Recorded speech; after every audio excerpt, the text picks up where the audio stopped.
front of me is Samsung Galaxy Tab S9 Plus, and today I would like to show you how you can open apps in split screen view.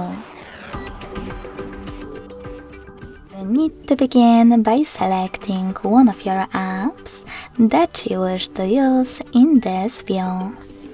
In my case, Chrome. Now access it in the background. In order to do that, using Tricky's navigation, click on this button with 3 lines. Then click on the icon of an app.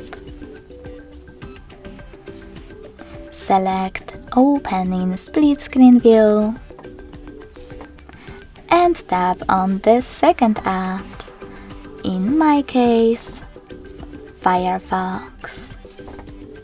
As you can see, now I can use both at the same time.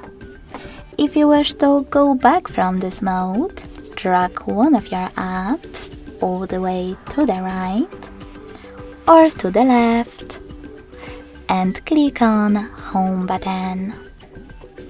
Thanks so much for watching. If you enjoyed this video, don't forget to leave a like, comment and subscribe.